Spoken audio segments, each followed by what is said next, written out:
All right, guys, welcome back to another episode of The Drive Home, where we revolutionize the drive home with our kids by asking 3 specific questions in a specific order.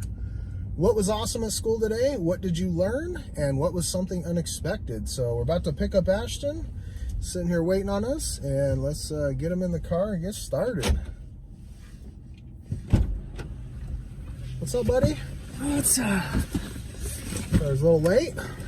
Just a little. Yeah. So, how was the awesomeness at school today?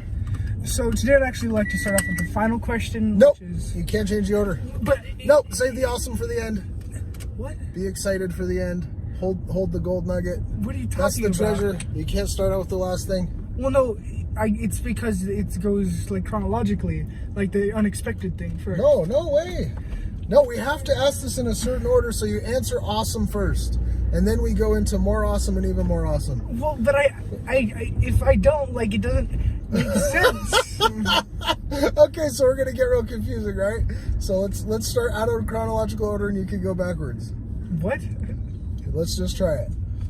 So what was the awesome thing that happened? So I got a whole bunch of help with my math homework, and it was something that I was really struggling on. From a girl? Proofs from my substitute teacher. No. Is she not a girl? No. Oh, okay. He's got long hair and a beard, but no girl.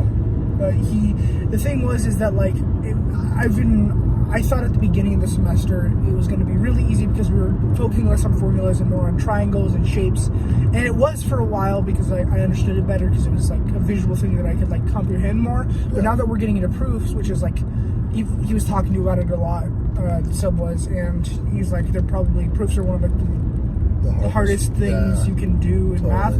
So that made me feel a little bit about it, but I managed to get through one of the harder things because there's multiple proofs, and the hard part is trying to remember what order things go in and what applies, like what it's almost like a formula, but it's like what applies to that, and they aren't always in the same order. So it's not a plug-in thing. You got to understand not only show your work, but you also have to give the reason for the work. So it's definitely harder. But yeah, I got some help with that. Okay, so it was awesome. You got a bunch of help. So what did you learn today? That over time that I've really have substantially became a better writer.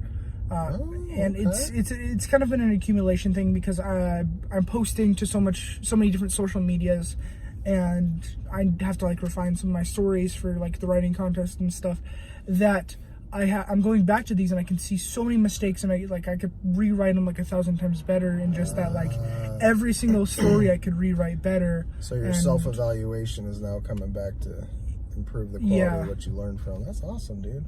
Yeah, so I'm just making some, leaps and bounds there, which is going to slow down over time, but that's actually a good thing because that means I'm kind of getting better. Yeah, steady.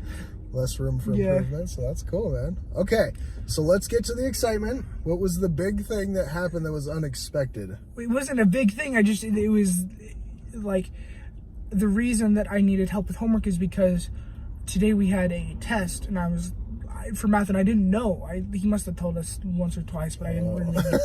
I didn't know, so I wasn't prepared. And I'm like, oh God, we have this test, and I get there, and actually the good part is beforehand, I have a friend that every day before class they come from 5th period. And I go their 6th period, so like we kind of cross ways, and so I've like through this past week I've kind of had them like give me a summary because that's like the class I have to prepare most for, like, oh, do we have homework, what do we do today? That's kind of the two things. Okay. And they're like, oh, it's a quiz, but afterwards it's not a grade. We're just going to be, you're going to use it as like something to build off of, which that was like awesome because the actual test is going to be next Wednesday. So we have the Monday off, and then Tuesday would not be a good. That would suck. No one would do well because not only is it like statistically the first day back from a weekend is they have the lowest test results compared to any other day, but also because it's such a long weekend, you're gonna like you're not we have as long of a week as a weekend. It's that, but that's cool though. You're learning though. It's a lot of value in the people you know, Because if you wouldn't have known those people to be able to ask them for that summary every single day, and they didn't tell you that, hey, this isn't going to be a grade, you'd have gone in there all stressed out and freaking out for a whole hour. But because you talked to the right person before you got in the situation, you walked in with confidence knowing, oh, this is just the baseline setup and we're going to be able to build from here and whatever. So, dude, that was huge. That's a big win today, man. Yeah. So, Definitely glad, because I wanted to try to finish this year with. I can't get a 4.0 because I got a B plus in one of my classes last year, but I can get to the end with like a better than 95 if I keep up. hey, that's nothing to be ashamed of at all, man. Oh, yeah. So, fantastic. Well, appreciate you guys hanging out with us. If you're new, go ahead and subscribe to this podcast. Make sure you're ready for the next episode that will come up. We'll do these every day, Monday through Friday. Make sure we catch everything awesome that happens in school, and we'll see you on the next drive home.